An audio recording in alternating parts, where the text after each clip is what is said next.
इस कार्यक्रम के पुण्यार्जक हैं आयोजक एवं निवेदक ज्ञान विद्या चातुर्मास समिति 2023 सकल दिगंबर जैन समाज Ahmedabad, Kataria automobiles private limited Ahmedabad.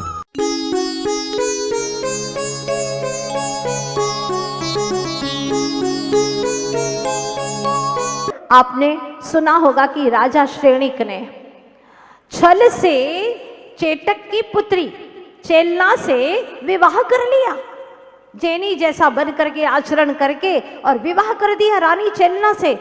भोली भाली चेलना, धर्मात्मा चेलना आ जाती है विवाह करके। जैसे राजगृह में देखा तो ओहो, ये तो घोर धर्मी है और जिन धर्म के प्रति विद्रोही है, साधु के प्रति द्रोह उत्पन्न करने वाले हैं। एक एक पल उसका भारी हुआ, आंखों में आंसू बिसारती, सोचती प्रभु इससे तो मेरा मरण हो जाता, जन्म लेते ही मरण हो जाता। विधर्मी के साथ में विवाह करने से तो अच्छा है कि जन्म लेते ही मर जाती। इनके घर में मुझे क्यों रहना पड़ रहा है, क्या करूं प्रभु, कुछ समझ में नहीं आता। और माता पिता ने ब्याह कर दिया है, वो भी क्या करे, मेरे ही कर्म खोटे थे और षड्यंत्र इसने किया, छल किया। लेकिन अब मैं भी जिन धर्मी हूं, जिनेंद्र भगवान मेरी आत्मशक्ति को प्रकट करने दे, बस मेरी शक्ति प्रकट हो और मेरा श्रद्धान अडिग है, सुमेरु जैसा डिग नहीं सकता। उसने देखा, पता ही नहीं चला था पहले तो 500 शिकारी कुत्ते मुनिराज ध्यान में बैठे थे, उनके ऊपर छोड़ दिए। लेकिन मुनिराज ध्यान में लीन थे। उनकी पवित्र वरगणाओं के परम प्रभाव से सारे शिकारी कुत्ते, क्रूर भयंकर वो बड़े बड़े कुत्ते महाराज के पास में आकर के बैठ जाते हैं, उन्हें प्रणाम करते हैं। 500 शिकारी कुत्ते शांत हो गए। ओह, क्या उनका प्रभाव, उनकी निश्चलता, उनकी सरलता का प्रभाव। फिर भी उसका मन शांत नहीं हुआ राजा श्रेणिक का। फिर उसने अपने तरकश से तीर निकाला और मुनिराज के तन को भेद दिया। बेधने के लिए मैं बेध डालूं, मुनिराज के शरीर को जर्जर कर दूं, इस भावना से तरकश से तीर निकाला और छोड़ा। जैसे ही छोड़ा, क्या उनकी ऊर्जा का वलय था, ऐसा प्रभाव था ऊर्जा वलय का। जो तीर छोड़ा वो सीधा मुनिराज से के पास में शरीर को स्पर्श किए बिना ही वापस लौट करके आया और धरती में गड़ गया। शर्म आ गई उस तीर को भी। ओ हो, क्या किया, अब की बार मरा हुआ सर्प उन यशोधर मुनिराज के गले में डाल दिया। जब उनके ऊपर चिटिया चढ़ने लगी, पता चला, तब रानी चेलना जाती है और जा करके देखती है, ओहो, धिक्कार है ऐसे पति को। हे प्रभु, कितना घोर अनर्थ कर लिया, बहुत पछताती है। इसके बाद में वो मन में विचार करती है कि सांप के तो फन में ही जहर रहता है, बिच्छू के डंक में ही, बिच्छू के पूंछ में, बिच्छू की पूंछ पर जहर रहता है, और जो मधुमक्खियां होती हैं उनके डंक पर जहर रहता है। लेकिन ऐसे दुर्जनों के तो पूरे रोम रोम में जहर रहता है, विश्वव्याप्त होता है। प्रभु, मैं क्या करूं। और उस दिन से जब मुनिराज का उपसर्ग दूर हुआ, नरकगामी होने वाला था। अब इतने सारे उपसर्ग करने के बाद में रानी चेलना ने समझाया तो काल लब्धि आई, फिर समझ में आया। लेकिन क्या होगा, चिड़िया चुग गई खेत, अभी तक तो उसका नरक आयु का बंद हो गया। बहुत पश्चाताप किया। भगवान महावीर के समव शरण में जाकर के 60,000 प्रश्न पूछे जिस श्रेणिक ने, पर क्या करे, नरक आयु का बंद हो गया था, नरकगामी होना पड़ा। ऐसी ऐसी घटनाएं जब हम ग्रंथों में पढ़ते हैं, छल कपट करके ऐसी ऐसी स्थितियां बनती है। फिर भी रानी चेलना के श्रद्धान की, सम्यक दर्शन की विजय हुई और राजा श्रेणिक को उनके अनुसार चलना ही पड़ा। चाहे कितना ही छल करते जाओ, लेकिन एक दिन विजय होगी तो निश्चल मन की ही विजय होगी। हमने सुना था कि जो बैरिस्टर साहब जब यात्रा कर रहे थे तो रास्ते में एक महिला आती है और ट्रेन में बैठने की आज्ञा, इजाज़त मांगती है। उन्होंने इशारा कर दिया कि बैठ जाओ, इशारा किया सिर्फ, और वह बैठ गई। ट्रेन ने रफ्तार पकड़ी, जैसी रफ्तार पकड़ी तो वह महिला खड़ी हो गई। और बैरिस्टर साहब को देख करके कहती है 1 लाख रुपये निकालो, वरना अभी जंजीर खींचती हूँ और शोरगुल करूँगी कि तुमने मेरी इज्जत लूटी है, दो जल्दी से 1 लाख रुपया। बैरिस्टर साहब बुद्धिमान थे, उन्होंने कहा सुनाई नहीं देता है, मैं सुनता नहीं हूँ और बोलता भी नहीं हूँ, गूंगा भी हूँ और सुनता भी नहीं हूँ, लिख करके दे दो, क्या कहना चाहती हो लिख करके दे दो। उसने लिख करके दे दिया। क्या लिख करके दे दिया? जो उसने कहा था कि 1 लाख रुपये दो वरना चिल्लाऊंगी कि तुमने मेरी इज्जत लूटी है।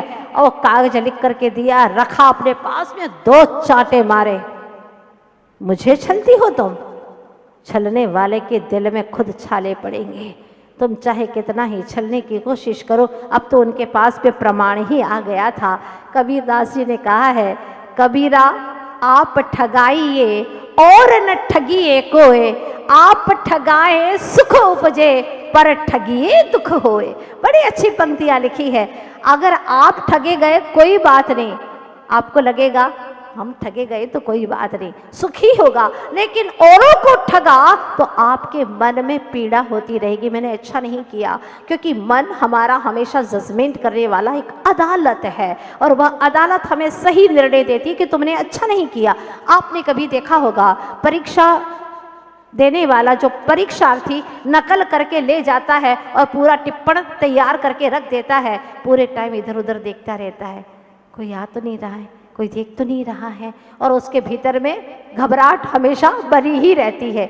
अगर वह पकड़ा जाए तो भी दंडित होगा, नहीं पकड़ा जाए तो भी घबराहट से उसके भीतर में उद्विग्नता बनी ही रहती है, घबराहट बनी रहती है पूरे समय, और उस घबराहट से उसके भीतर के आयु के निषेक खिरते चले जाते हैं, अकाल में मरण होता है। जो भी घबराता है, छल करता है, धोखाधड़ी करता है, निश्चित रूप से उसकी आयु कम होती चली जाती है, निषेक जल्दी जल्दी खिरने लग जाते हैं। इसीलिए कहा है कि जो व्यक्ति जितना सरल होगा उतना ही पापों से मुक्त होगा, वह निश्चित ही दोष नहीं करेगा। जैसे कबीरदास जी के पास में उनका बेटा आया कमाल। कमाल ने कहा, पिताश्री आज मुझे चोरी करना है, मुझे चोरी करना है पिताश्री। जितना कबीरदास जी बहुत ही अच्छे व्यक्तित्व के धनी थे, बेटा कमाल तो कुछ और ही तरह का था। उसने कहा कि पिताजी चोरी करना है। ठीक है बेटा, आज्ञा है मेरी, आशीर्वाद है, चोरी कर लो। तो कमाल के मन में आया, मेरे पिताजी देखो बड़े अच्छे गुणवान बनते हैं, सारे लोग उनको बड़े गुणवान समझते हैं, और चोरी का आशीर्वाद दे दिया। हाँ, चोरी का आशीर्वाद दे दिया, आज्ञा दे दी उन्होंने। ठीक है बेटा, मैं भी चलूंगा साथ में। अब तो कमाल को और मजा आ गया, साथ में चोरी करने भी चल रहे हैं। हाँ, लोग तो कहते हैं कबीरदास जी इतने बड़े, इतने महान, और चोरी करने खुद चल रहे हैं। बड़ा अच्छा, बेटा तो बड़ा खुश, और साथ में गया। मैं बाहर खड़ा रहूंगा तो सारी चोरी कर लेना। अब और ज्यादा खुश हो गया, इतना बड़ा सम्मान दे रहे पिताजी मुझे। और उसने जो जो भी चीजें थी, महत्वपूर्ण चीजें, परिवार सोया हुआ है, नींद के आगोश में है, और उसने वह चीजें निकालना शुरू कर दी, जो जो भी महत्वपूर्ण थी, कीमती थी, वो चीजें निकाली, गठरी बांधी और कहा चले पिताजी चले। पिताजी ने रोका और कहा बेटा कहाँ जा रहा है? चलो पिताजी, हो गई ना चोरी। अरे चोरी तो हो गई, लेकिन जब ये लोग जागेंगे तो उनको कितना दुख होगा, कितनी पीड़ा होगी, उनका दिल दुखेगा, ये तो मैं सहन ही नहीं कर सकता। उनको पहले जगा करके बोल दो कि हम चोरी करके ये लेकर के जा रहे हैं। बोलो बेटा। बेटे ने देखा, अरे सही में इनको कबीरदास जी महान क्यों कहते हैं। अब बात समझ में आ गई, पिताजी इनको जगाना ही था, बोलना ही था, तो चोरी के लिए आज्ञा काहे को दी थी आपने? क्यों दी थी आपने आज्ञा? बात समझ में आती है। जो व्यक्ति इतना सरल है वो कभी किसी की चोरी नहीं कर सकता, वो झूठ नहीं बोल सकता, वो क्रोध नहीं करेगा, वो घमंडी नहीं होगा। बहुत महत्वपूर्ण है। कल के दिन कठोर न होने की शिक्षा दी तो आज सरल होने की शिक्षा दे रहे हैं। हमने देखा है लोग धर्म स्थानों पर भी झूठ बोल जाते हैं, गुरुओं से भी झूठ बोल जाते हैं। कम से कम पर्व के दिनों में बिल्कुल सत्य हृदय के साथ भी चलिएगा, अन्यथा कहा है विद्वानों ने कि गुरु से झूठ, मित्र से चोरी, के हो निर्धन के हो कोढ़ी। या तो निर्धन होगा या फिर कोढ़ी होगा, ये निश्चित बात है। इसलिए कभी गुरु से झूठ नहीं बोलना, मित्र की चोरी नहीं करना। आज हमें अपने जीवन में कोई पराये लोग ज़्यादा धोखा नहीं देते, अपना बनकर के ही लोग धोखा देते। इसीलिए पूजन में लिखना पड़ा अपनों, क्या पढ़ते हैं आप लोग, नव देवता की पूजा में पढ़ते हैं ना, जिनको अपना माना उनसे ही दुख पाया। एकेंद्रीय जीवों में देखिएगा, जैसे कांच है बहुत अच्छा चमकता है, हाँ हीरे से भी ज्यादा कभी कभी कांच चमकने लगता है, और भी पीतल है वह भी सोने जैसा चमकने लगता है। इसकी मायाचारी नाम का यह इसका मायाचारी कषाय है। हीरा चमकता है, कुछ ऐसे भी रहते हैं कि जो इतना कॉस्टली नहीं है फिर भी वो चमकता है, ये भी उसकी मायाचारी है। बहुत मोटे रूप में बता रही हूँ, जैसे जल कायिक है, अकस्मात वेग बढ़ा देता है और इतना पानी तेजी से आता है कि घर के घर को तोड़ देता है, दीवारें तोड़ देता है, कई लोगों को अपने भीतर में आत्मसात कर लेता है। ये है जल कायिक की मायाचारी। और देखिएगा अग्नि की एकदम विकराल रूप धारण कर लेता है, छोटी सी चिंगारी थी और विकराल रूप धारण कर लेता है, ये भी उसके मायाचारी है। वायु विपरीत दिशा में बहने लग जाता है, एकदम विपरीत दिशा में बहता है तो कई बार जहाज के जहाज पलट जाते हैं, कई लोगों का अवसान हो जाता है। वनस्पति कई कांटे ऐसे होते हैं और अफ्रीका के अंदर ऐसे ऐसे पौधे हैं जो कि नरभक्षी हैं और शांति से ऐसे ही खड़े हैं, जैसे ही वहां पर कोई व्यक्ति जाता है और उसको दबोच लेते हैं, पकड़ करके उसका पूरा खून चूस करके कंकाल को फेंक देते हैं। ये मायाचारी का प्रतीक है उसका। और देखिएगा खटमल कितनी चुपचाप आता है, दबे पे खून पी के चला जाता है। मच्छर भी कम नहीं है, मायाचारी से तुम्हें गीत सुनाता है, कान के पास भी आकर के, हाँ आपको लगता है कान के पास भी और एक सेकंड में इतना दूर चला जाता है, काट करके भाग जाता है, पता ही नहीं चलता। इस प्रकार से जड़ों में दूसरे की जड़ों का पानी सोख लेना, ये है मायाचारी। कीड़े मच्छर पता नहीं कितने जीव ऐसे हैं, और पंचेंद्रिय के बारे में मुझे कुछ उदाहरण देने की आवश्यकता नहीं है, क्योंकि बहुत वाकिफ है इसके लिए कि जीव कितने कितने प्रकार से मायाचारी करता है।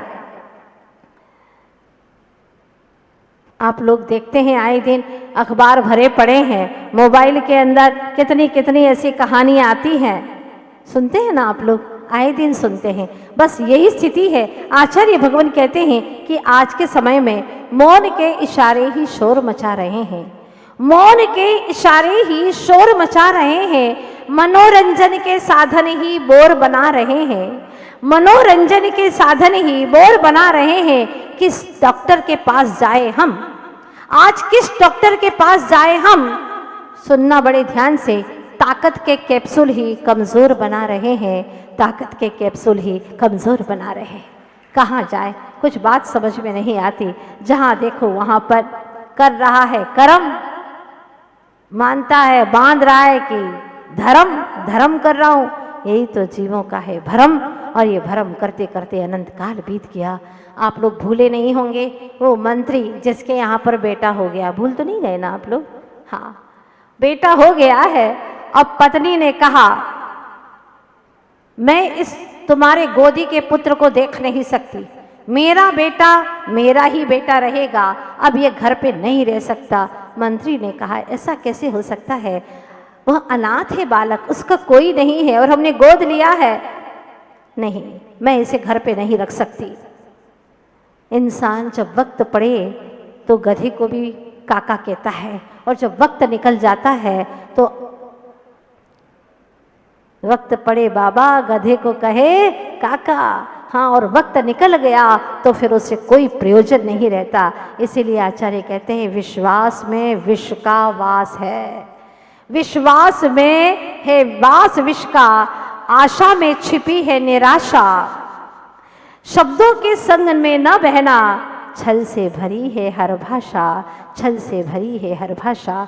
जहाँ देखो वहाँ पर लोग लुटे जा रहे हैं, लोग तरह तरह से परेशान हो रहे हैं। उन्होंने हमें छला, कहा था कि हम 1 महीने में तुम्हारा पैसा लौटा देंगे। हमने अपना समझ करके, अपना बन करके आए थे और बिल्कुल अपने थे, करीब के थे। पैसा ले लिया, 80 लाख ले लिया, 1 करोड़ ले लिया और 1 महीना हो गया, 1 साल हो गया, देने का नाम नहीं लेते। अब तो उल्टी स्थिति हो गई है, जाते हैं तो धमकी और देते हैं। होता है कि नहीं होता है बताओ? भले मत चुकाओ अभी, लेकिन एकेंद्री बन करके भी तुम्हें चुकाना पड़ेगा। इसीलिए हे चेतनात्मन ए दीन होदि तित्तो सो हो हदि उत्तमम सुखम। अगर तुझे भी उत्तम सुख की प्राप्ति करना है तो यहीं पर तृप्त हो जा, यहीं संतुष्ट हो जा, बहिर्मुखी दृष्टि छोड़ दे चेतन। बार बार आचार्य भगवान यही कहते, क्योंकि अभिलाषाओं की पूर्ति तो आज तक न हुई है न कभी होगी। कहा है कवियों ने, अभिलाषा की भीड़ बहुत है, किस किस की मैं पूरी कर दूं, एक की इच्छा पूरी करने किसकी बस्ती सुनी कर दूं। बताओ, एक की इच्छा इतनी है कि 3 लोगों का धन मुझे मिल जाए, तो एक की इच्छा पूरी करने के लिए किसकी बस्ती सुनी करूं? इसीलिए आज तक किसी की अभिलाषा पूरी हुई नहीं, और जिसकी हुई है वो सब मुक्ति धाम चले गए, वो संसार में रहे ही नहीं। तो आज हमें भी एक कार्य करना है। राजपुरुष के चयन की घोषणा की थी उस राजा ने, और वह सारी वस्तुओं को देख करके खाली हाथ लौटा। देखने को तो ऐसा ही दिखा कि खाली हाथ आया है, कोई वस्तु लेकर के नहीं आया। राजा ने दृष्टिपात किया, चेहरे से बड़ा व्यक्तित्व का धनी था और ओज था, यशस्वी था, ओजस्वी था। पूछा, क्या लेकर के आए हो? बताओ। उसने कहा, राजन, लेने के योग्य, ग्रहण करने के योग्य मुझे कोई वस्तु लगी ही नहीं, क्योंकि हर वस्तु विनाशिक है, इसमें कहीं तुष्टि नहीं है, उसमें कहीं तृप्ति नहीं है। इसीलिए मैं आपके श्री चरणों में संतोष रूपी धन लेकर के आया हूँ, चाहो तो स्वीकार कर लीजिए। राजा ने उसी व्यक्ति को राजपुरुष को के रूप में चयन कर लिया। वाह! राजपुरुष तो ऐसा ही हो सकता है जिसके भीतर में संतोष रूपी धन हो, जो प्रजा को परेशान करने वाला न हो, प्रजा को सही संदेश देने वाला हो, हित का उपदेश देने वाला हो, हित का मार्ग दिखाने वाला हो। तो आज हमें भी कुछ तो अपना करना है। भव्य जीवों, एक बात पूछना चाहती हूँ, जब त्योहार आते हैं, दीपावली आने वाली है, बस इसके बाद में दशहरा और दीपावली हो गया, चातुर्मास पूरा। जब दीपावली आने वाली होती है तो क्या करते? घर को, दुकान को, फैक्ट्री को साफ सफाई करते हैं ना? हाँ, करते हैं। त्योहार के पूर्व तैयारी करते हैं, सफाई करते हैं, पवित्र करते हैं।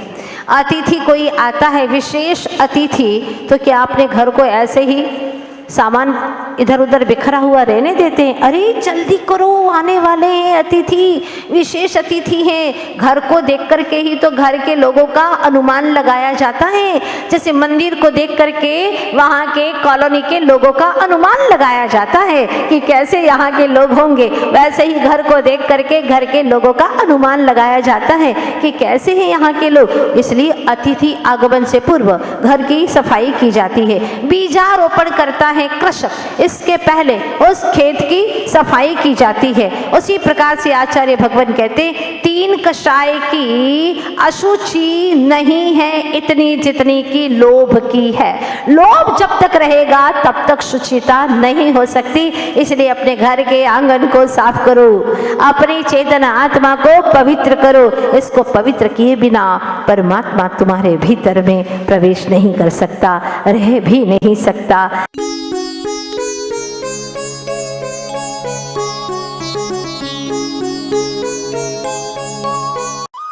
इस कार्यक्रम के पुण्यार्जक थे आयोजक एवं निवेदक ज्ञान विद्या चातुर्मास समिति 2023 सकल दिगंबर जैन समाज Ahmedabad, Kataria automobiles private limited.